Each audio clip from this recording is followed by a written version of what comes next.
భక్తప్రియా భక్తిగమ్యా భక్తివశ్యా భయాపహా శాంభవి శారదారాధ్యా శర్వాణి శర్వదాయిని.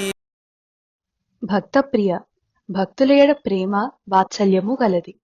పంచదార పాలలో కలిసి ఐక్యమైపోయినట్టు తన అస్తిత్వాన్ని కోల్పోయి ఎవరు అమ్మవారి సాన్నిధ్యంలో తాదాత్మ్య స్థితిని పొందుతారో వారిని భక్తులు అంటారు. ఈ లక్షణాన్ని భక్తి అంటారు. జీవులలో ఉండే ఈ లక్షణం అంటే అమ్మవారికి ఇష్టం.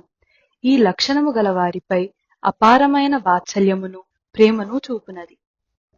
భక్తి గమ్య భక్తికి గమ్యమైనటువంటిది. భక్తితో చేసే పూజలు, జపాలు, హోమాలు, ఇతరమైన పద్ధతుల ద్వారా శాశ్వతము అశాశ్వతము, జ్ఞానము అజ్ఞానము మొదలైన వాటి మధ్య భేదాలు తెలిసి చివరకు సర్వవ్యాపకమైన చైతన్య స్వరూపమైన అమ్మవారి యందు ఐక్యం చెందుతాము. భక్తివశ్య భక్తికి స్వాధీనురాలు. అమ్మవారి నుండే అందరూ వచ్చాము కాబట్టి చివరకు అందరూ ఆమెనే చేరుకోవాలి. ఇలా అందరి గమ్యం అమ్మవారైనప్పుడు ఆ గమ్యాన్ని పొందడానికి ఎన్నో రకాల పద్ధతులు, మార్గాలు ఉన్నాయి. కానీ అన్నిటికన్నా అత్యంత సులభమైన మార్గం భక్తి మార్గం. భక్తి ప్రదర్శన వస్తువు కాదు. మోక్షాన్ని సాధించే పద్ధతుల్లో భక్తికే అగ్రతాంబూలం. భయాపహ భయములను పోగొట్టునది. కర్మఫలాలు అనుభవంలోకి వస్తున్నప్పుడు మనసు చిక్కుకోకుండా చేసేది. ఏ పనులను చేయటం వలన భయపడవలసి వస్తుందో ఆ పని చేయకుండా ఆపునది. మనలో దుష్ట సంకల్పాలు పుట్టకుండా శాశ్వతముగా నిర్మూలించునది. శాంభవి శంభుని భార్య. మన లోపల పనిచేసే కామ, క్రోధ, లోభ, మద, మాత్సర్యాలనే అరిషడ్వర్గ ప్రకోపాన్ని అదుపులో పెట్టగలిగే శక్తిని సమము అంటారు. సం అనగా శాంతి. శాంతికి, సుఖానికి ఉత్పత్తి స్థానం శంభుడు. శంభుని వ్యక్త రూపమే శాంభవి.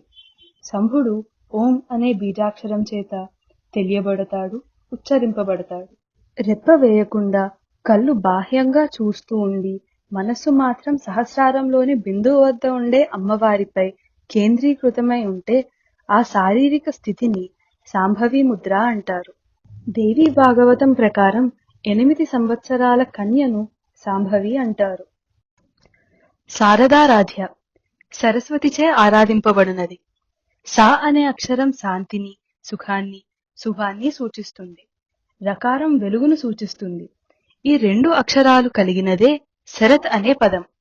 శాంతిని తెలుపు రంగుతో కూడా సంకేతిస్తారు. కాబట్టి స్వచ్ఛమైన తెల్లని వెలుగులు, పరమ ప్రకాశవంతమైన లక్షణం కలిగిన వస్తువులు గాని, వ్యక్తిని గాని, వాతావరణాన్ని గాని శరత్ అనే పదంతో సూచించవచ్చు.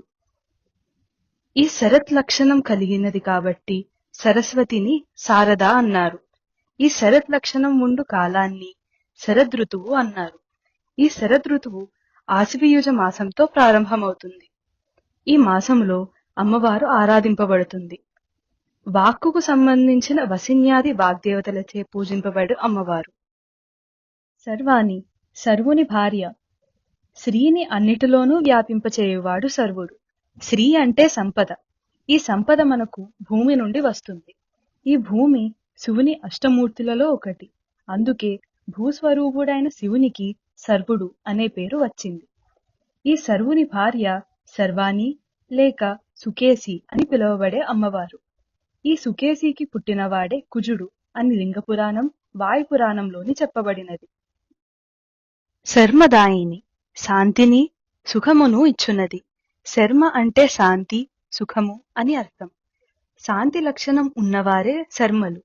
ఆ లక్షణం లేని వాళ్ళు శర్మ అనే పేరుకు అర్హులు కారు. బ్రాహ్మణులకు ముఖ్యంగా ఈ లక్షణం ఉండాలి. సంధ్యావందనంలో బ్రాహ్మణులు వారి పేరు ఏమైనప్పటికీ చివరకు శర్మ అని చేర్చి చెప్పుకోవాలి. అంటే శాంతి లక్షణం ఉండవలసిన వారు బ్రాహ్మణులని సూచన. మనస్సుకు నిశ్చలత్వాన్ని, శాంతిని ఇచ్చున్నది.